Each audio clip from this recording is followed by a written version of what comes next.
Hare Rama, Hare Rama, Rama Rama, Hare Hare. Hare Krishna, Krishna Krishna, Hare Hare.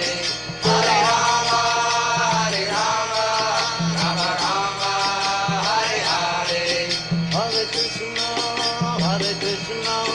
Krishna Krishna, Hare Hare.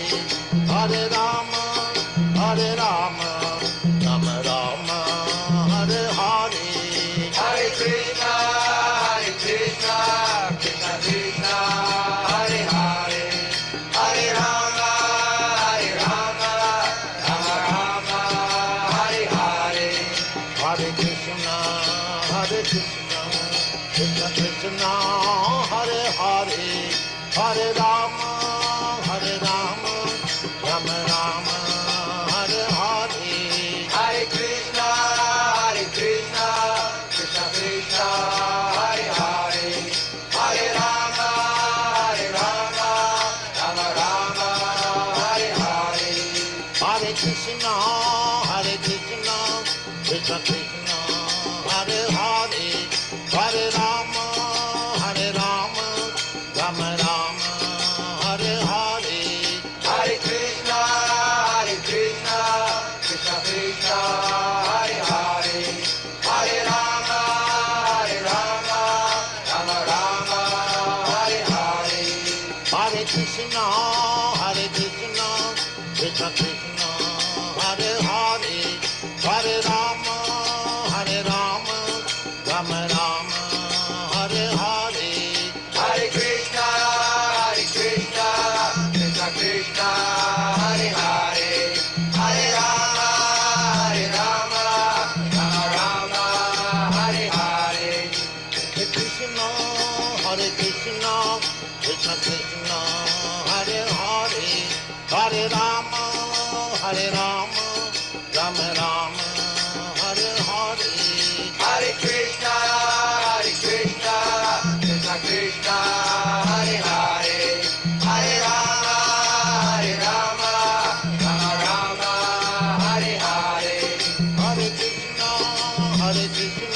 Krishna Krishna, Hare Hare. Hare Rama, Rama Rama, Hare Hare. Hare Krishna, Krishna Krishna, Hare Hare. Hare Rama, Rama Rama,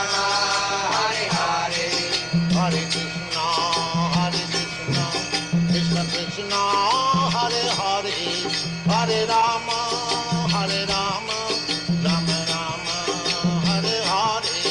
Hare Krishna, Krishna Krishna, Hare Hare. Hare Rama, Rama Rama, Hare Hare. Hare Krishna, Krishna Krishna, Hare Hare. Hare Rama, Rama Rama, Hare Hare. Hare Krishna, Krishna Krishna, Hare Hare. Hare Rama, Rama Rama, Hare Hare. Hare Krishna, Krishna Krishna, Hare Hare. Hare Rama, Rama Rama, Hare Hare. Hare Krishna,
Hare Krishna, dear devotees, please accept our humble obeisances. All glories to Srila Prabhupada.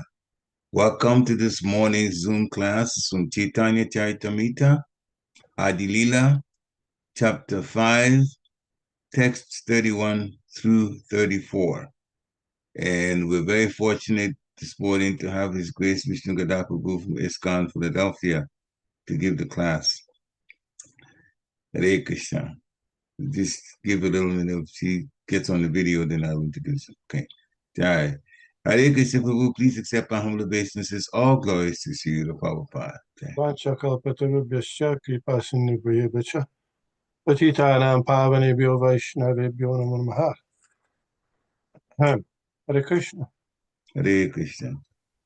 And as I'm sure everyone knows, or most people know, that today is the very auspicious anniversary of the appearance of Lord Sri Chaitanya Mahaprabhu, also known as Gaur Purnima. So we might speak, if we have time, we'll speak a little bit about that as well. So I'll chant the prayer that Srila Prabhupada usually chanted prior to speaking on the Chaitanya Charitamrita. Starts with Parama Karuna. You have it there? Yeah, good, thank you. And you're welcome, if you're able, to unmute yourself, even though there might be a little bit of lack of synchronicity with the chanting. It's okay. We can tolerate that because we don't get many opportunities to have kirtan, so at least a little kirtan in the morning is good. And hopefully we'll do some more later too in the day in recognition for pleasing Chaitanya. So if you can, unmute, if you can. Parama Karuna Dvijana Nitai Gaurachandra Parama Karuna Bahudvijana Nitai Gaura Chandra. Parama Karuna Bahudvijana Nitai Gaurachandra Parama Karuna Bahudvijana Nitai Gaura Chandra. Kab Avatar Shar Shiramani Kevala Ananda Kanda Shabhavatar Sarashiromani Kevala Ananda Kanda. Bhaja Bhaja Bhai Chaitanya Nitai Sudridha Vishpasha Kori Bhajo Bhajo Bhai Chaitanya Nitai Sudhira Vishwasa Kori. Vishaya Chadiya Sera Se Majia Mukhe Bolo Hari Hari Vishaya Chariya Sirase Majia Moke Bolo Hari Hari. Ek Ore Bhai Tribhuvane Nai Emona Doyalo Data Ekore Bhai Tribhuvanena Emona Doyala Data. Pashupaki Jure Pashana Vidare Shuni Jar Gurnagata Pashupaki Gire Pashana Vidare Suri Jandra Gunagata. Amsare Majia Hili Podia Shepodino Hilo Asha Samsare Majia Rohili Puriya Se pare nahi lo asa. apana karma bhunjaye shamana kahaye lochandasa. Apana karma bhunjaye shamana kahoye lochana dasa. Parama karuna paho dvijana nitai gaurachandra. Parama karuna pahudui jana nitai gaura chandra. Parama karuna paho dvijana nitai gaurachandra. Parama karuna pahudui jana nitai gaura chandra. Shabavatar Shar Shiramani Kevala Ananda Kanda. Shava avatar sal shiromani kevala ananda kanda. Jai Om Vishnupad Paramahansa Parivrajak Acharya Ashtottara Sutta Shishimad. His Divine Grace A.C. Bhaktivedanta Swami Maharaj Prabhupada Ki Jai. Yay. Jai Om Vishnupad Paramahansa Parivrajak Acharya Ashtottara Sutta Shishimad. His Divine Grace Srila Bhakti Siddhanta Saraswati Goswami Maharaj Prabhupada Ki Jai. Yay. Ananta Koti Vaishnavrinda Ki Jai. Yay. ISKCON founder Acharya Srila Prabhupada Ki Jai. Yay. Namacharya Srila Haridas Thakur Ki Jai. Yay. प्रेम से कहो श्री कृष्ण चैतन्य प्रभु नित्यानंद श्री अद्वैत गदाधर शिवासादि गौर भक्तवृंद की जय. Yay. Shri Shri Radha Krishna गोप गोपीनाथ श्याम कुंद राधा कुंद गिरि गोवर्धन की जय. Yay. Vrindavan धाम की जय. Yay. नवद्वीप मायापुर धाम की जय. Yay. गंगा माई की जय. Yay. जमुना माई की जय. Yay. तुलसी देवी की जय. Yay. भक्ति देवी की जय. Yay. समवेता भक्त वृंद की जय. Yay. Gaur Prem Anande. Hari Hari Bol. All glories to the assembled devotees. Hare Krishna. All glories to the assembled devotees. Hare Krishna. All glories to the assembled devotees. Hare Krishna. All glory to Shri Shri Guru and Shri Gauranga Hari Hari Bol. Oh, God. Nama Om Vishnupadaya Krishna Prishtaya Bhutale Srimate Bhaktivedanta Swami Iti Namane. Namaste Saraswate Deve Gauravani Pracharine Nirbishesha Shunyavadi Paschatya Deshatarine. Just a couple of points about this prayer that we just chanted. Lord Chaitanya's appearance at any time we chant prior to the talking on or speaking on Chaitanya Charitamrita. Parama Karuna, Parama Karuna. Parama means topmost. Here it says very merciful, but Parama Karuna, Bahudvijana. Who are those two? Who's the topmost merciful? Nitai Gaura Chandra. Lord Chaitanya. Nitai is a short for Lord Nityananda. And Gaura Chandra means the golden moon. Golden moon. So they are the essence of all incarnations. And because Kevala means completely, Ananda Kanda means joyfully performed. So the process of Krishna consciousness is happily done, fun. One time I got into trouble, or I was speaking about how Lord Chaitanya is the most munificent or the most merciful incarnation of God in a temple.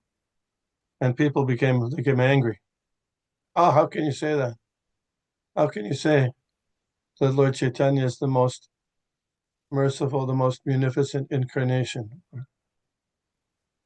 So, of course, there's the verse, Namo Mahavadanyaya, Krishna Prema Pradayate, Krishnaya Krishna Chaitanya Namne Gotishe Namaha.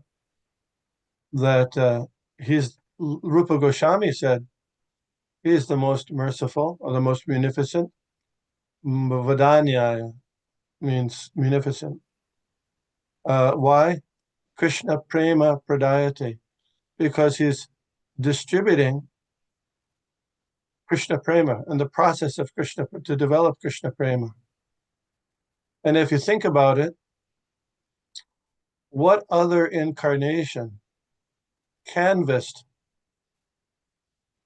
for you and I and others to go back to Godhead? Are there any? Lord Chaitanya, Lord Chaitanya. Yeah, that's it. Lord Yeah. Krishna said, surrender to me, I'll take care, I'll protect you from all sinful reactions. But he didn't go around with that. I mean, generally speaking, that wasn't his pastime most of the time.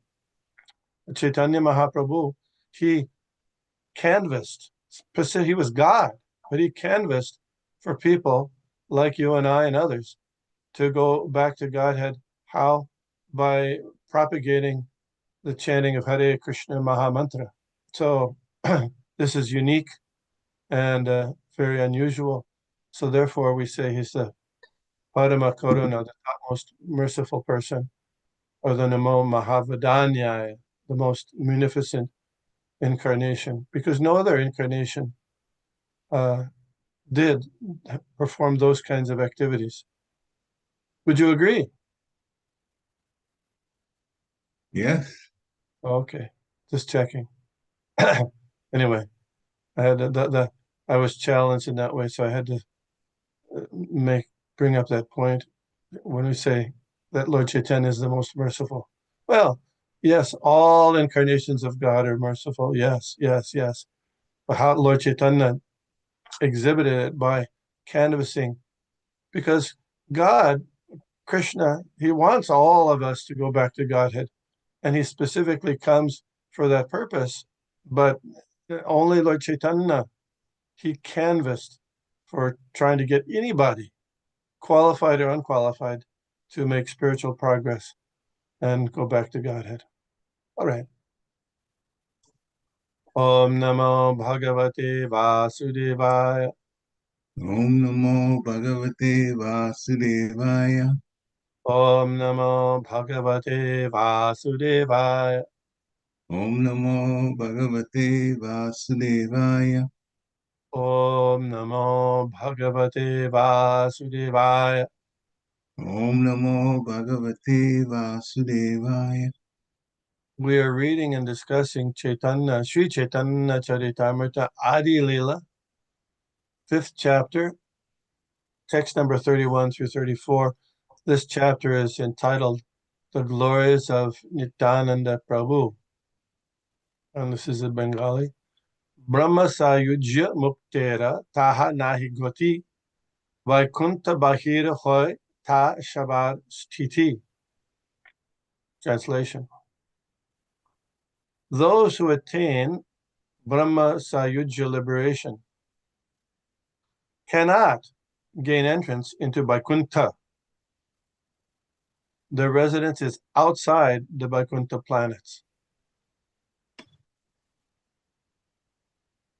So this might be an answer to a question. Well, can someone go from the Brahma Jyoti or the Brahma-sāyujya from there to Vaikuṇṭha? So what's the answer? You're saying no? No, you can't. You can't. Okay. Vaikuṇṭha-bāhire ek jyotirmaya manda, Krishner angera prabha parama ujjwal.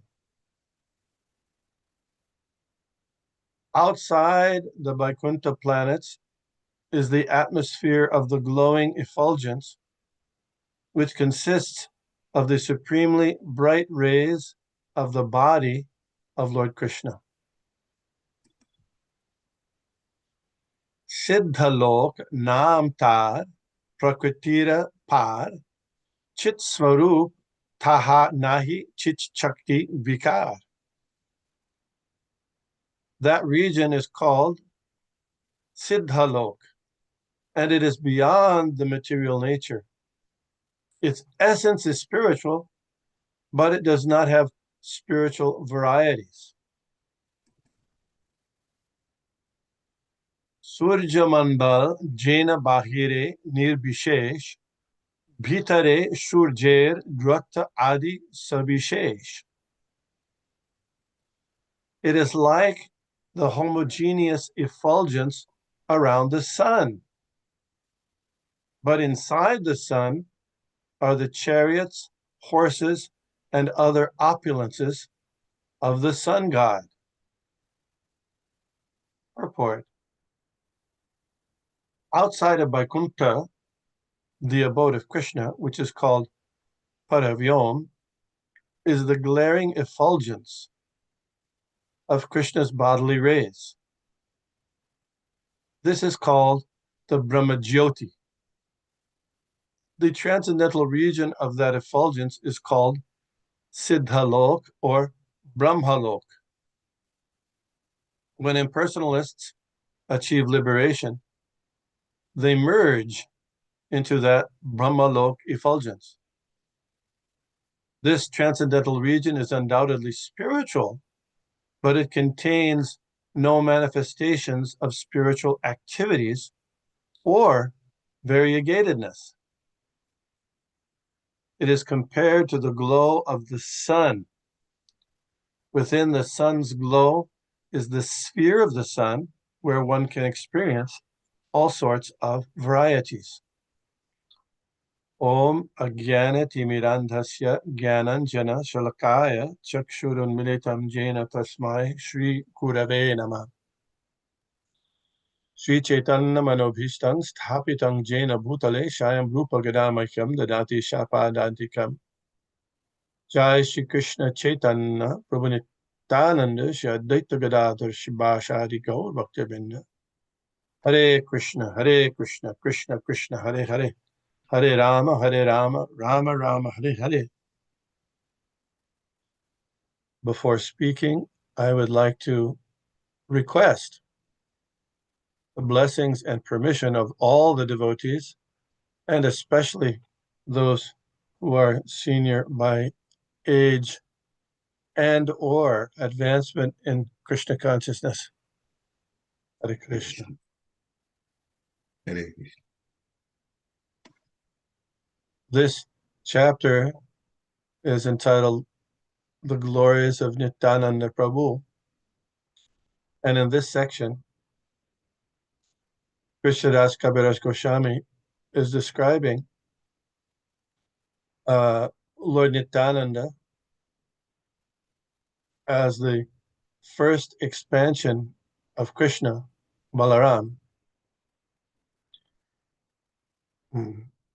He is the source of the different Vishnu expansions, Shankarshan, Mahashankarshan, Mahavishnu, Garbhadakshay Vishnu. This is confirmed by Narottam Das Thakur. In his prayer, he says, Brajendra Nandana J.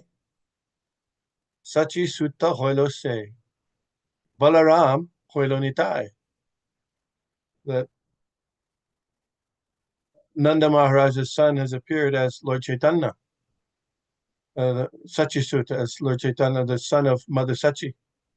And Balaram has appeared as Lord Nityananda. So the different expansions of Balaram, of Lord Nityananda, are explained.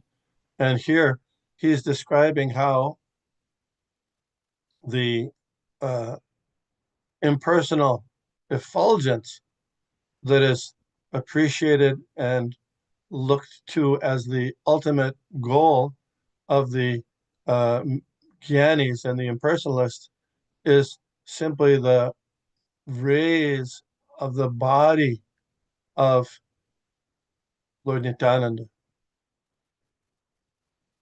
This is important in the beginning of the Chaitanya Charitamrita because people in general, they think of God in anthropomorphic ways. They think of God as some kind of human creation, or they minimize the potency and the glory of the Supreme Personality of Godhead. They want to compare themselves. Oh, perhaps I'm God.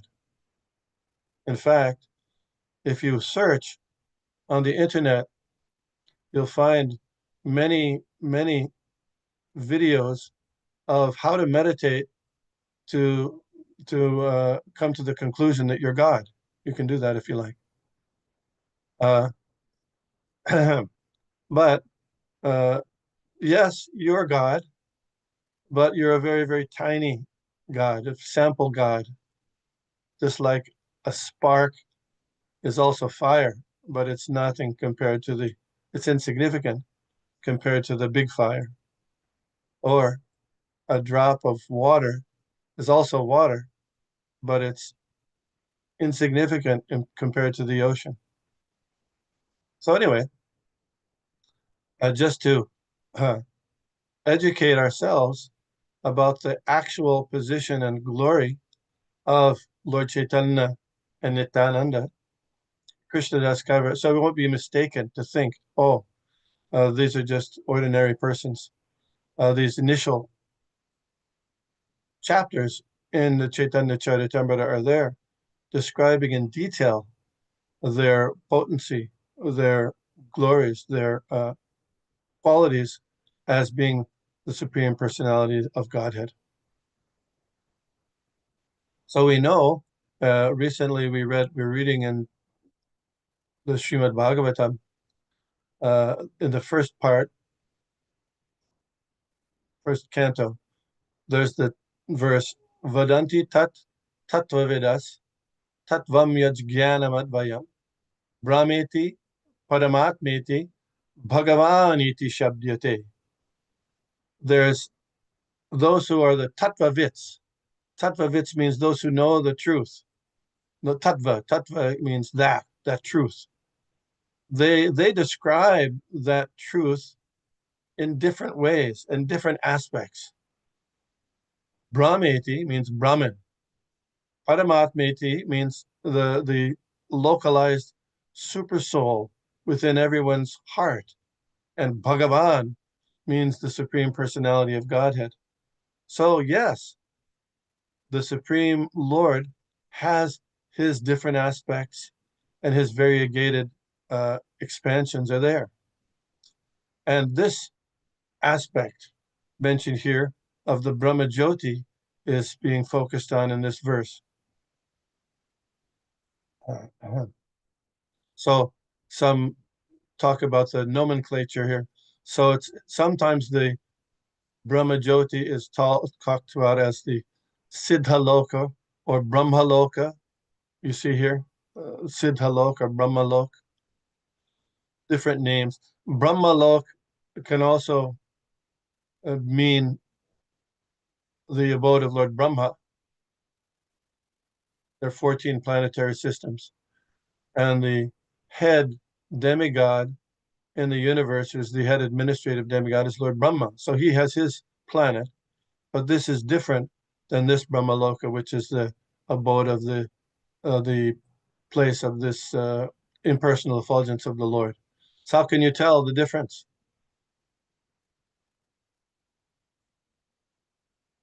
How do you know? Brahmaloka, does it refer to Lord Brahma's place or does it refer to the impersonal Brahma Jyoti? How do you know? Go ahead, you can answer. He has another name, Satyaloka. Satyaloka is also there, yeah. Yeah. But And if you that's see this Brahmaloka, how do you know if it's referring to Lord Brahma's planet or this impersonal effulgence? The effulgence is not a brahmaloka. Yeah, it says No. that effulgence is called siddhalok or brahmalok. Mm. Any ideas?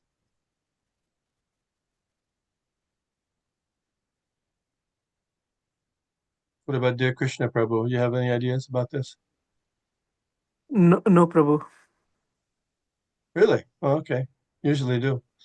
Anyway, Mhm. so just like anything, just like in English language, there are words that have several meanings according to their context, isn't it? Yeah. Yeah. So, you could say, I'm flat. I have a flat. So flat could be uh, according to, different your usage, it could be an apartment, or it could be a kind of, you have a flat tire. But according to context, you can understand. And you might not understand immediately, but if you continue on listening. So similarly with Brahmalok and Siddhalok, there's also sometimes described in the 14 planetary systems as Siddhalok, but this Siddhalok is different. It's the impersonal Brahma Jyoti. So that's a kind of perfection. It's not the ultimate perfection. We know in the Bhagavad Gita, Lord Krishna says, Manushyanam sahasreshu kaschid yatati siddhaye yatatam api siddhanam kaschid mam veti tatvata. He says, translation, out of many thousands of persons, one may achieve perfection. And out of those who have achieved perfection, hardly one knows me in truth. So that perfection mentioned initially in that sloka is not the ultimate perfection, but is a stage of perfection, which is this. That means out of many thousands of persons who have understood the difference between the soul and the body and may have had this impersonal Brahman realization. Do you follow? Mm. That's a kind of siddha or siddhi, but it's not the ultimate siddhi. There are many siddhis. There are yogic siddhis. Anima, you can become smaller than the smallest. You can float in the air. Those are siddhi, but they're not the ultimate siddhi. What is the ultimate siddhi? Chaitanya Mahaprabhu said, Prema Pumarto Mahan.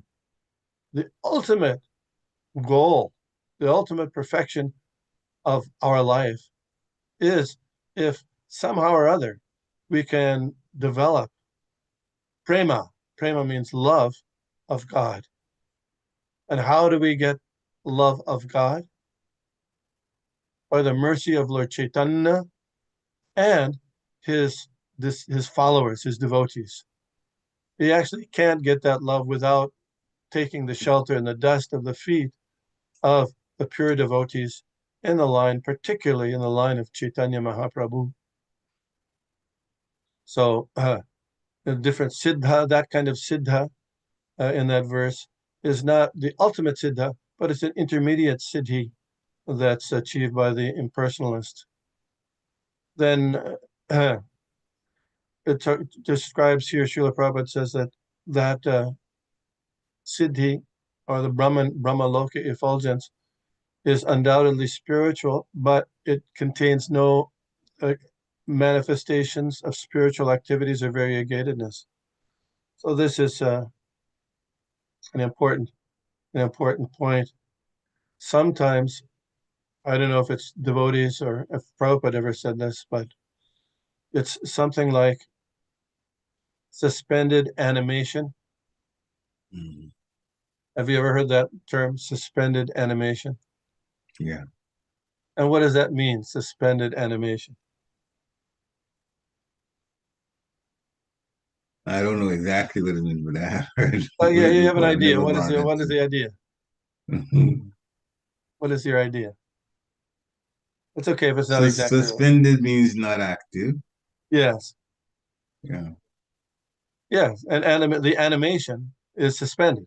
The animation is suspended. It's not like, anim, but it's the animation is suspended. So, for example, you know, if you look it up, it'll say that the biological processes of the being are nil, or minimized. So, what are the biological processes like breathing, heartbeat,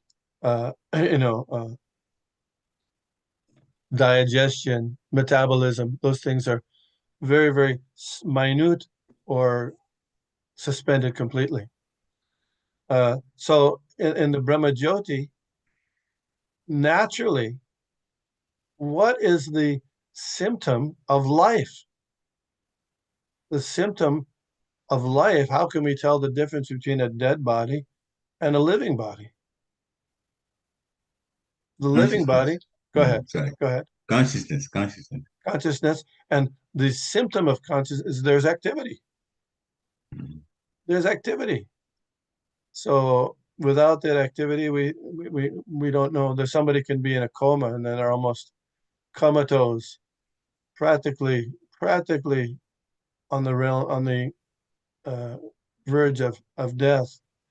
But in the Brahman effulgence, even though the soul by nature is conscious and active, there are no activities there in the spiritual world. That aspect of this Brahma Jyoti, no activities. So it's a kind of suspended animation. What experience do we have of suspended animation in this world? Well, sometimes animals hibernate. You follow? The kind of suspended animation. Or it's become, there's cryogenetic, you know this about cryogenetics?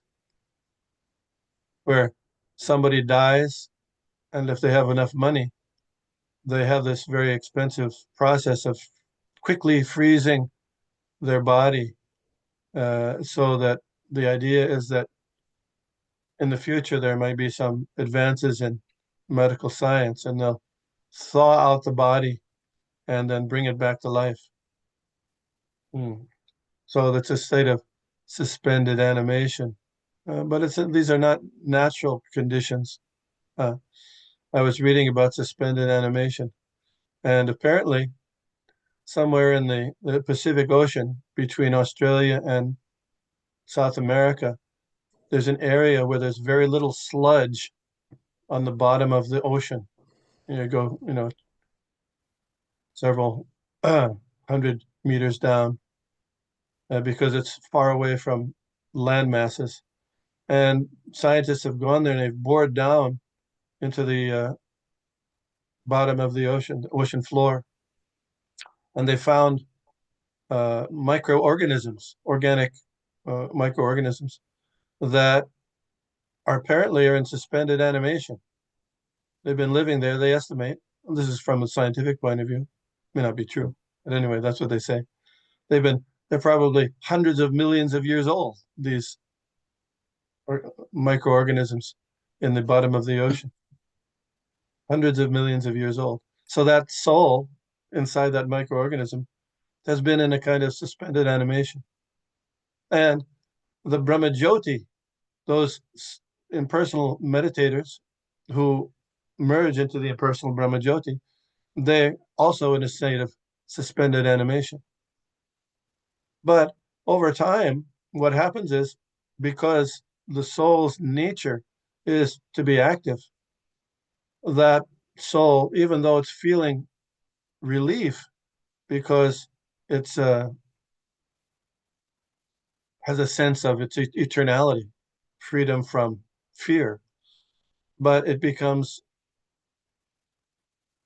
disturbed because there's no activity to be had.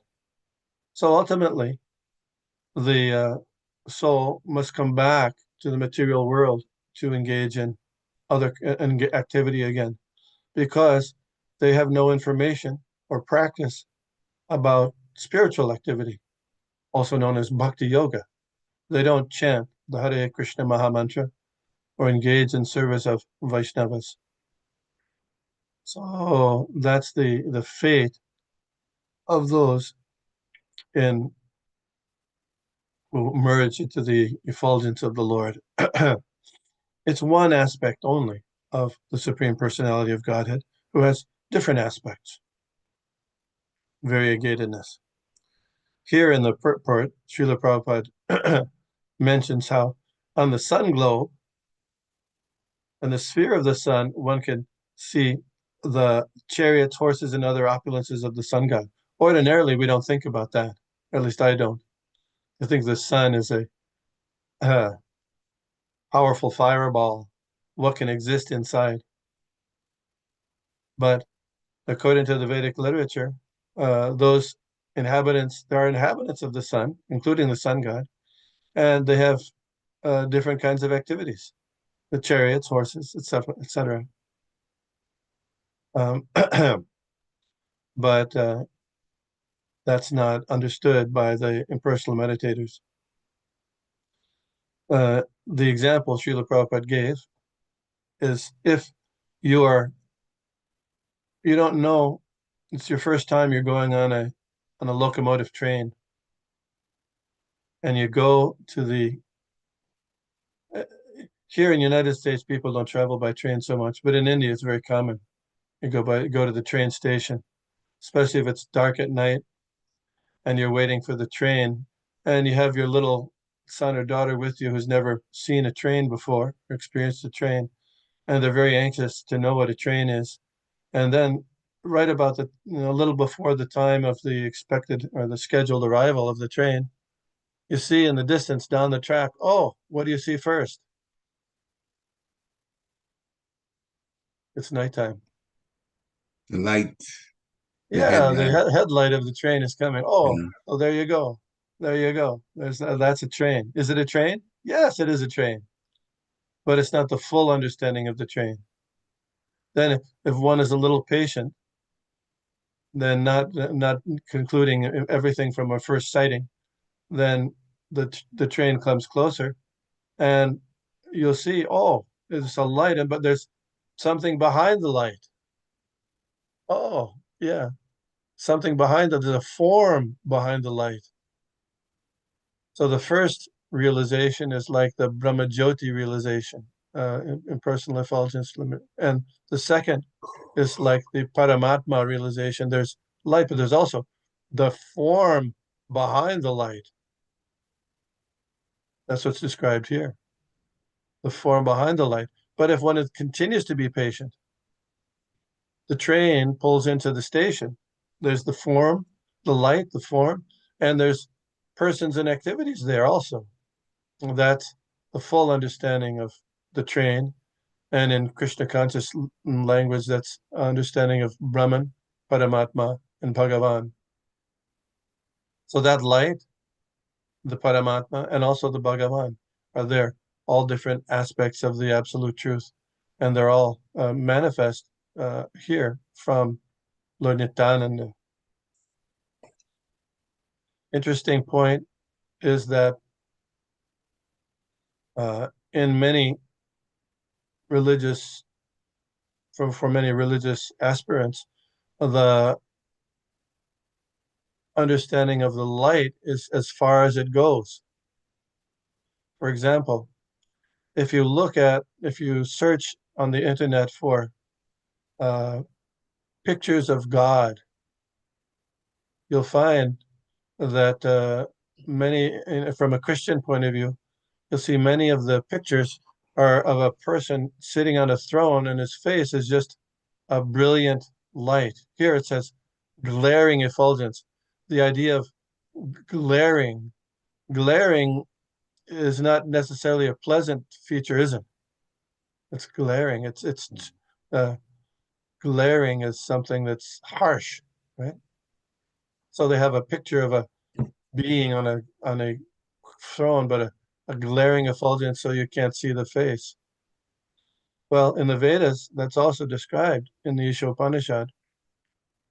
Hiranmayena patrena satyasyapitam mukam tattvam pushana parvanu satya dharmaya dushtaye.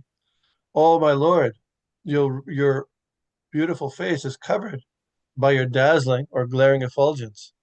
The devotee plays, kindly remove that effulgence so I can see your form of bliss.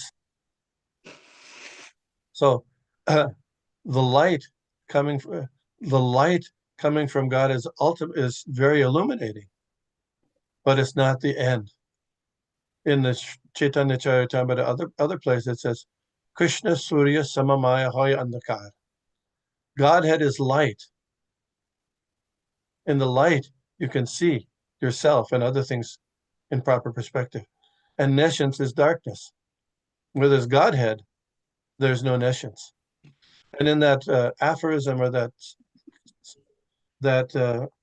verse, it's the motto of the Back to Godhead magazine. Have you seen that? And you see a picture of Srila Prabhupada with his finger up and then looking at the light. And where's the light coming from in that logo? Brahma-jyoti? No. Is it? Well, yeah, No. but in the Bhakti Godhead logo. Oh. You'll see Srila Prabhupada's on one side with his holding his finger up, and then he's looking at it in a certain direction where the light is coming from, and the caption is there: Godhead is light, nescience is darkness. Mm. He's looking. There's a picture of Lord Chaitanya, isn't it? There's a effulgent Lord Chaitanya, and Srila Prabhupada is looking at that effulgent Lord Chaitanya. That's the source of the light. Yeah. Yeah. Yeah. So devotees, they want to go beyond the light, like I mentioned from the verse of Ishopanishad, because just being enamored by the light doesn't give us any opportunity to do devotional service. Real liberation, real understanding is to understand our position as servants of Krishna, servants of the servant of Krishna. Jiver Svarupoy Krishna Nitya Das. Chaitanya Mahaprabhu said, this is actual liberation. We were talking about siddhis, but actual liberation is to understand and act in our position of doing devotional service for God. Therefore, Prabodhananda Saraswati, the brother of Venkata Bhatt and the uncle of Gopal Bhatta Goswami, said, Kaivalyam narakayate, akasha tridashapur pushpayate. He said that impersonal liberation for the devotee is like hell, is worse than hell. Why is that?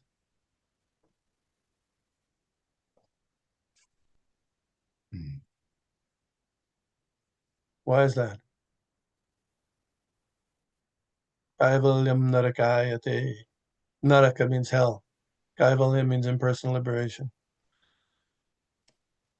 Why is it? Go ahead. There's no activity for one. Yes, there's no opportunity for doing devotional service. That's why I focused on the previous sloka that said you can't go back to Godhead from the Brahma-jyoti. No, if you could, then you could do devotional service, right? But the only way to go back to Godhead is by performing devotional service. So no devotional service is not available there. So one has to come back into the material world. Aruya krichchena parampadam pata tatantiro nad yushmadangraya. Lord Brahma said like that. One may go up to the highest position in the Siddhalok, but they have to come back down again. So usually what happens is after getting some kind of impersonal liberation, people do mundane work in the mode of goodness because they have no information about bhakti yoga. But Lord Chaitanya is so kind, Lord Nityananda and Lord Chaitanya both are so kind that they are giving to anyone, regardless of gender, caste, nationality. The secrets, the best secret of how to engage in activities that please the Supreme Personality of Godhead and his devotees, Bhakti Yoga. So let's Lord Chaitanya's kind gift, Lord Nityananda's kind gift to us in the Hare Krishna movement. It's wonderful. Ajanu lambita bujo, kanuka batato, sankirtanaika pitaro, kamalaya taksho, vishvambaro, dvijabaro, yugadharmapalo, bande jagat priyakaro, karunavataro. That's a verse, the first verse of the Chaitanya Bhagavat, where Vrindavan Das Thakur glorifies Chaitanya Mahaprabhu and Nityananda Prabhu, both of them. He says, Ajanu lambita bujo. Their hands, their arms go below their knees. That's one of the symptoms of a great personality. Hands, the arms go below the. If you check, your and my hands don't go below our knees. If you check, if you take a moment to check, yeah. Kanukaba tato, and they have a golden complexion. Sankirtanaika pitaro. They're the fathers of the Sankirtan movement. They began this chanting, popularized the chanting. Sankirtanaika pitaro, kamalaya taksho. And their eyes are like blooming lotuses. The eyes are the cynosure, are the center of beauty.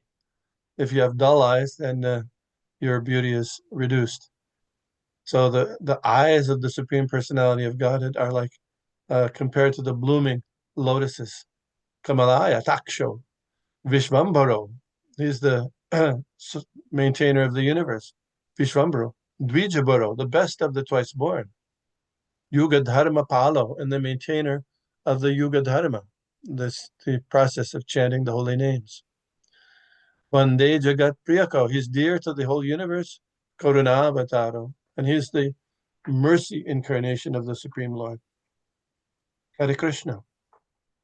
So today is the appearance of Lord Chaitanya, also known as Gaur Purnima. And usually, a standard thing, how do we observe Gaur Purnima? Anybody know? We start with fasting in the morning till. What's that? We fast till the moon comes up. Fasting till moonrise. Why moonrise?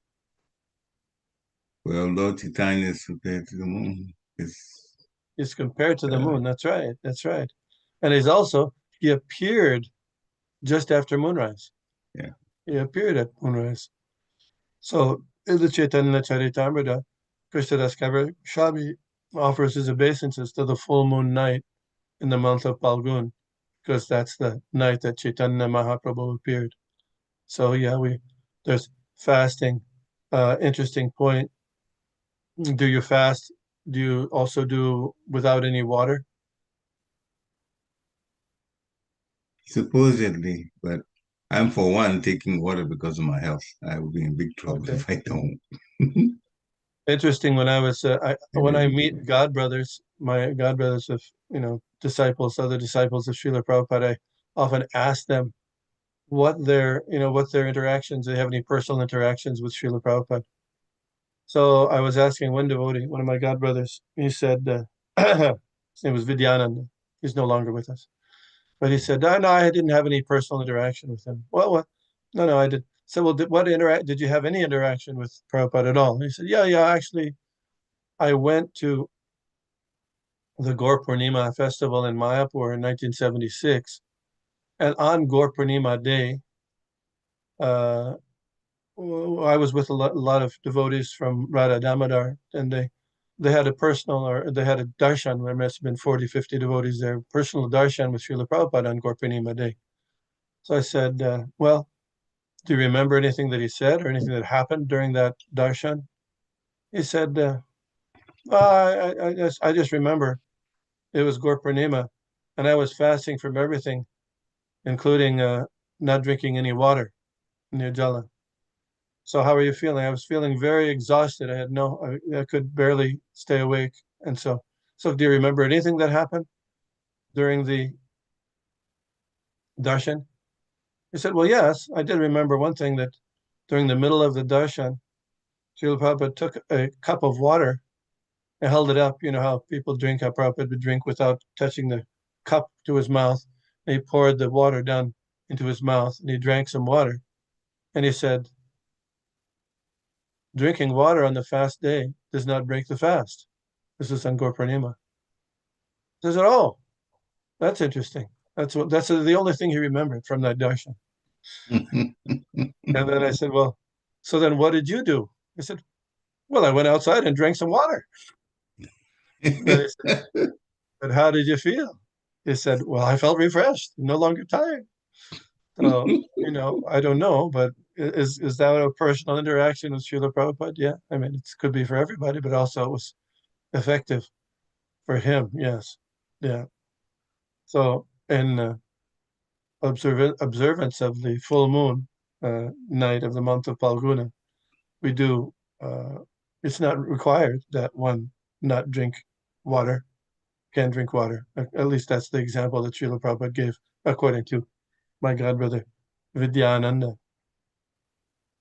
Srila Prabhupada wrote a number of letters in the beginning of the movement about how to observe Gaur Purnima.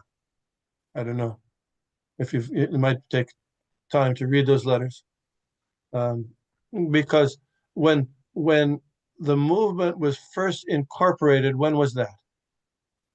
ISKCON was first incorporated when? In New York, 1966. 1966, July 1966. So it was after Gaur Purnima that year.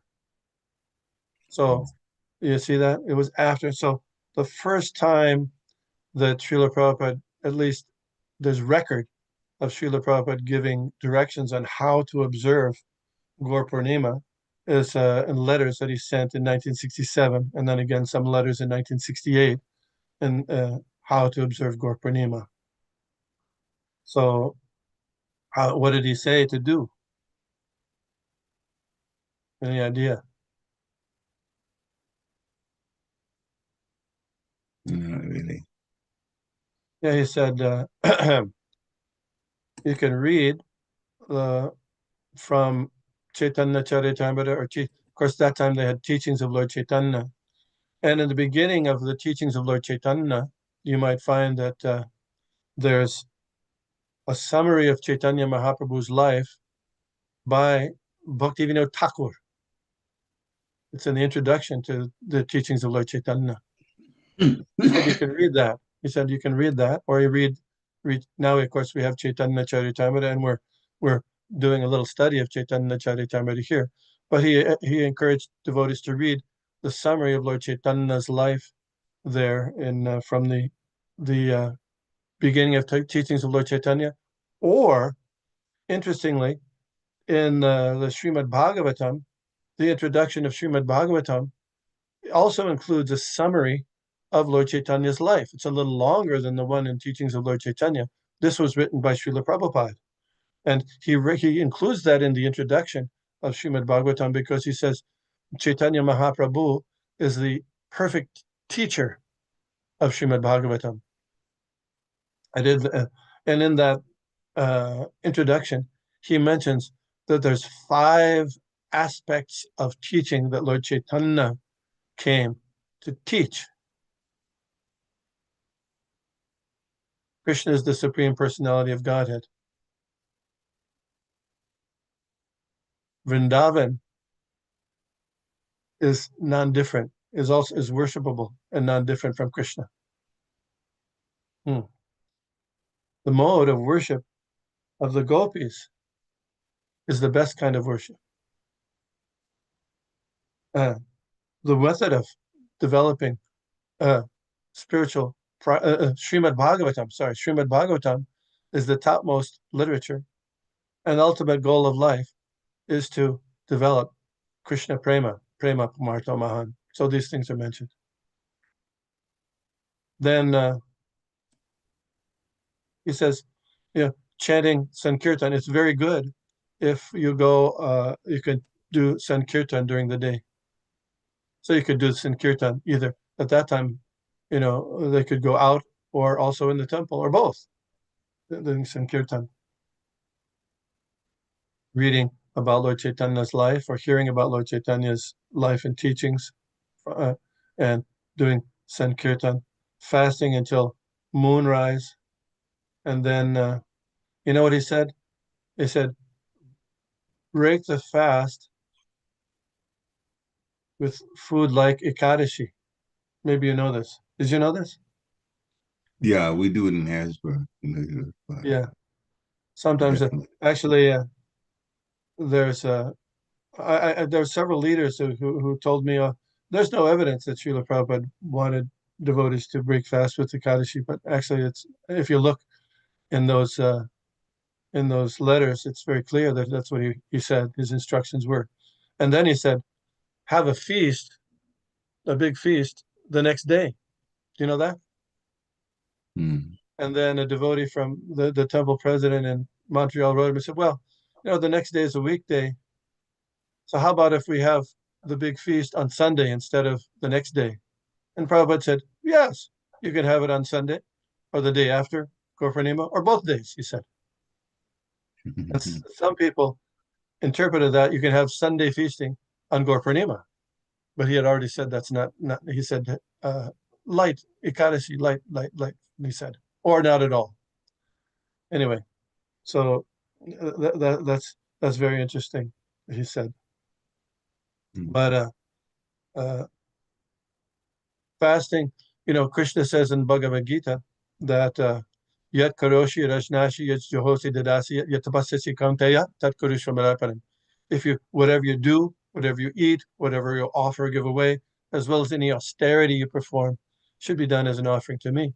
So we don't do that much austerity. I mean, we follow the 4 regulative principles: no meat eating, no illicit sex, no intoxication, no gambling. And once in a while we fast. It's not we don't fast that much. Ekadashi, twice a month, we fast from grains and beans. And on this day, like Janmashtami or Gaur Purnima, there's a fasting. So it's, a few times a year there's fasting. And the idea is not just to fast, because just by fasting, we're not going to go back to Godhead just by fasting. A lot of people, they get they are anxious or they get nervous and they can't eat because they have too many things to do or they're in anxiety. So, but that doesn't help them go back to Godhead. So the fasting is just one aspect because it saves time, and that time, instead of eating or instead of preparing things to eat, use that time to increase our devotional service, especially hearing and chanting about Lord Chaitanya and his services and his preaching. That's especially important. It's not just the fasting. Does that make sense? Yes. If we can do that today, that'll be very, very helpful for our spiritual life. Bhaktivinoda Thakur says, Madhavatiti Bhakti Janani. Madhavatiti, the festival days in observance of Lord Madhava or Krishna's activities and birth, Bhakti Janani, they give birth to our actual bhakti, our devotional service, by observing them very nicely. Madhavatiti Bhakti Janani. So it's an opportunity for us to do that. Gaur Purnima ki jai. Bhakti Yoga ki jai. Srila Prabhupada ki jai. Hari. Oh, you know what else?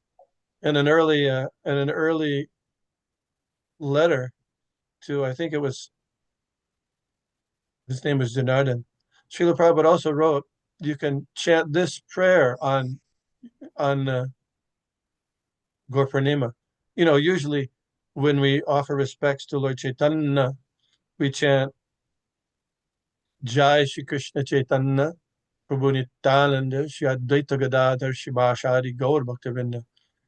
Several places in the Chaitanya Charitamrita in purport, Srila Prabhupada mentions that to offer proper respect to the Lord Chaitanya, one should chant this whole Panchatattva mantra to offer proper respect. So he says that, he mentions it more than once in purports of the Chaitanya Charitamrita. But also, of course, there are so many prayers one can chant. Gauranga Bodhite Habe, we chanted Parama Karuna. There are many songs by Bhaktivinoda Thakur and Lochan Das Thakur and Narottam Das Thakur glorifying Lord Chaitanya. But in this letter, 1968, I believe, Srila Prabhupada mentioned you can also chant this prayer, which is supposedly chanted by Lord Nityananda Prabhu. And we're talking about Lord Nityananda Prabhu today. It goes like this. Bhaja Gauranga, Kahu Gauranga, Lahu Gauranga, Nam Re. Have you heard this before? Yeah.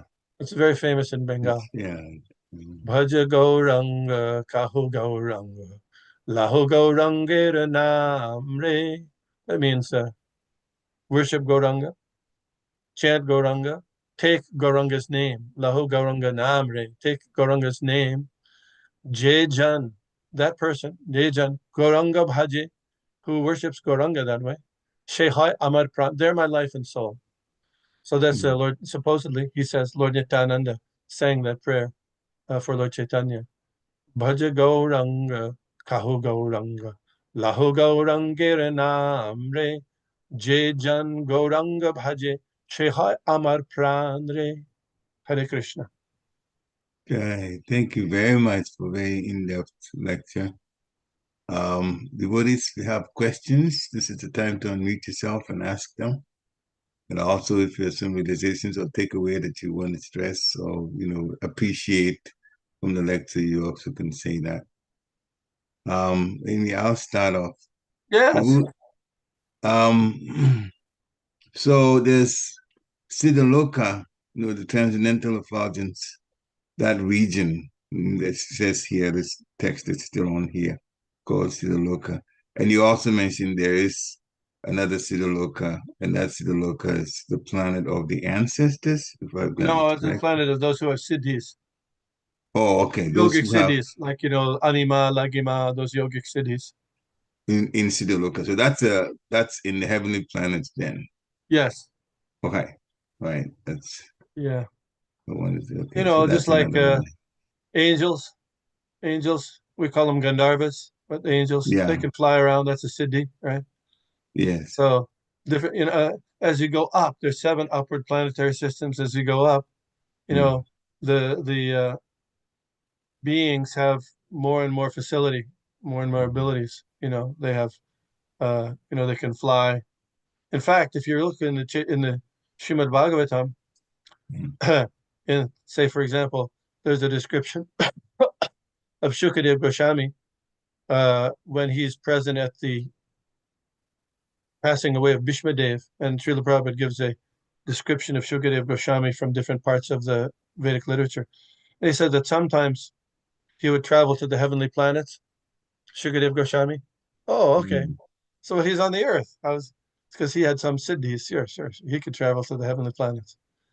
And there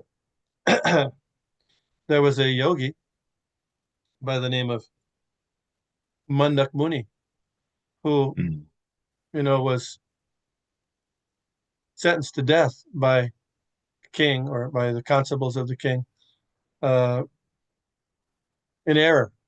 So he got mad and he traveled to Yamaraj. He was a yogi. He could travel to Yamaraj, and he had a discussion with Yamaraj. So how did he do that? Well, the yogis can do some special things. Not as many on this planet, but if you go to a higher planet, the higher planets you go, it's going to be sunnier up there too. It's like when people, sometimes you read about people who had near-death experiences, you've seen that? And oftentimes they say, they go to the light. They go to the light because in the higher planets, it's much more effulgent. Light is coming through better than here. Most of the, altogether, the material world is dark. But the higher you go, the more bright it is. The more heavenly it is, the more bright it is. Tamasima Jyoti Gama. Go away from the darkness, go to the light. And the supreme light, beyond this Brahma-Jyoti is at the feet of Lord Krishna. Okay. Thank you very much. So we could also deduce from what you just said that the lower planets, then it's even Darker. You might, yeah, I was going to say dark. Yeah, Because yeah. So they have that's where the demons are, actually. there's the subterranean, the description of the subterranean planets where the light is coming from the hoods of the serpents. Yeah. Yeah. Okay. All right, thank you very much. Any questions? Other questions from the Buddhists? Shane, Shane, go ahead. Prabhu. Hare Krishna. Hare Krishna, Prabhu. Please accept my humble obeisances. All glories to Srila Prabhupada. I was just wondering, after you would leave the brahma-jyoti, because clearly those souls didn't want to engage in the material world, where would they go? How would they come back into the material world? Well, it depends on which part of the material world. Sometimes they come in the rain if they're coming to this planet. I don't know how so they may come to a heavenly planet. I don't, it depends on a lot of factors, I suppose. But how they come in this planet, often coming from the higher planets, they come through rain, according to the Bhagavad Gita. Yeah. Thank you, Prabhu. They could come in other ways too. I mean, but that's one way I know. Any other questions? If not, then thank you very much for coming. I have a question. I have a question for as homework people can do. So in the introduction to the teachings of Lord Chaitanya, where the summary of Lord Chaitanya's life is given by Bhaktivinoda Thakur. It's actually part of the book that he sent to McGill University in 1896. It says that Lord Chaitanya's appearance was February 18th, 1486 of the Christian era. February 18th, 1486. But we never observe Gaur Purnima in February. Rare, is it? So how is it? This is a question for you. I know the answer, but it's an interesting question. Anyway, there's other things associated with Lord Chaitanya's appearance, because if you look in the Chaitanya Charitamrita, Bhaktivinoda Thakur gives the horoscope for Lord Chaitanya's appearance also. And in that horoscope, he gives the position of the planets, the different major planets in Vedic astrology, and also gives the lunar mansion or nakshatra where each planet is occupying in his horoscope. And you'll find that the location of the moon is in a different lunar mansion than the Rahu-Ketu axis, which causes eclipses, Rahu-Ketu. So from that, you might conclude that the full moon appeared and then there was an eclipse. You follow? Yeah. Because Rahu-Ketu and they're separated. What happens when there's eclipse is when they're conjunct, they come together. So because, according to Bhaktivinoda Thakur, it's not but he writes that they're in different nakshatras, it would appear from that the eclipse happened just after Lord Chaitanya's appearance. So there was the full moon and then the eclipse. Does that make sense? Yeah. Anyway, interesting point. I see that Jackie J has her hand up. Jackie, go ahead. Yes, Hare Krishna, Prabhu. I missed the first part of the last question. You were saying someone comes through the rain. Yeah. Who was that? That's the question was, if people come down from the Brahma-Jyoti, how do they come? So it's mentioned in one place that sometimes the people come through rain to this, if they're coming to the Earth planet, but I don't know how they come. They might come if they come to other planets. I don't know. But yes, any other ways of coming? I suppose there may be, but I don't know of them. It's a good question to ask. It's a good question to find out. Haribo.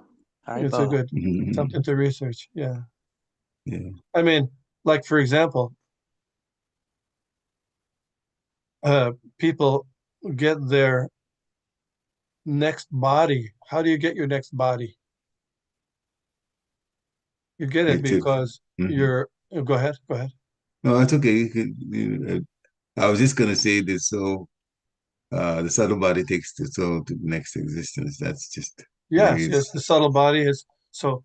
So the subtle body, and there's your desires, and you have a certain set of desires, and that set of desires is going to match a particular kind of material body, and there's also karma. There's also Mhm. karma. So the karma and the desires, and there's also the higher order. There's the demigods like Yamaraj. He's got his hand or his associates in his hand, and so together they come up with a treatment plan for the soul for his next birth, what kind of body. And some souls they may not make it to Yamaraj. They may remain as subtle spirits. So that they go through a different process. That's why Lord Shiva is known as Bhutanath. Bhutanath is summoned by the grace of Lord Shiva. He arranges for the births of those people who are bhutas or subtle spirits. So there could be other methods too, but I don't know them. Does that make sense? You Yeah. follow what I said? Mm. Follow? So well, I just have one question about it, and that is we talked about karma and also desire. So what takes precedence first? Is desire the most dominant reason for the body that the next soul takes? Is it the most dominant? I know karma is there, desire is also there. And I know all of that's taken into consideration, but usually we're hearing that what the mind is thinking of, that's what the body is going to, the next body is going to be. So that's based on desire then. Yeah, I Is mean, that the most dominant? desire and karma they're related. Exactly, Yeah. to get down to the brass, the exactly, well, this is going to be a person who's born in Poland in a carpenter's family. I can't tell you that one, but Mm. there's an interaction of those things. We know, like for example, Bharat Maharaj, right? Bharat Yes. Maharaj, what was the deciding factor for him? He was more concerned about the welfare of a deer, took care of a deer, Yeah. Well, he and he was was he was dying thinking meditating. about it there. He Yeah. was meditating. The deer, so much attached to the deer. What was Mhm. his activities though? His activities were pretty wonderful, right? He had attained bhava, which is a Yes. very high level of devotional service. But the attachment to the deer was so strong. Apparently, it took precedence, right? Because he took birth as a deer, But he even though. neglected his duties, though, his Well, devotional yeah, yeah, duties. yeah. Okay, but still, And he that's had what done. cost him. Yeah, Mhm. but still, he had been engaged in devotional service, Yeah. and we say. Nehavikramanashosti pratyavayana vidyate swapamapiyastayamasya tayate mahatobaya somehow.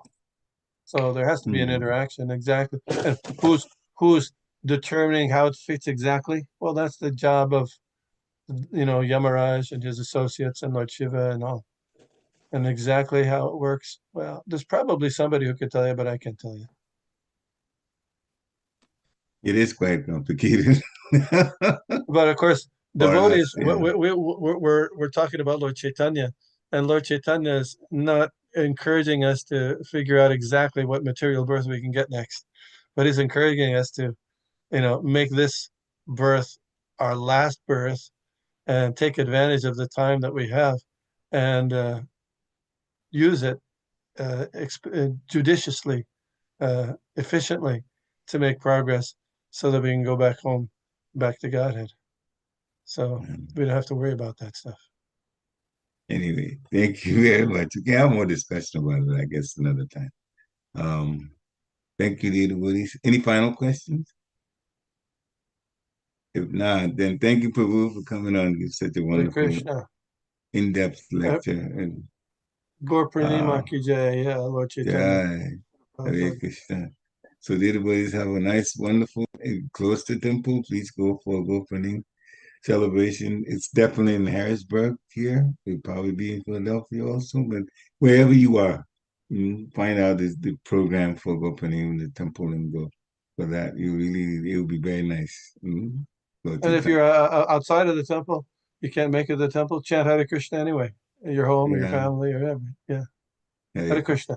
Vancha kalpatarubhyascha kripa sindhubhya cha patitanam pavanebhyo vaishnavebhyo namaha. Sri Prabhupada ki jai. Thank you, everybody. Thank you. Thank you, Prabhu.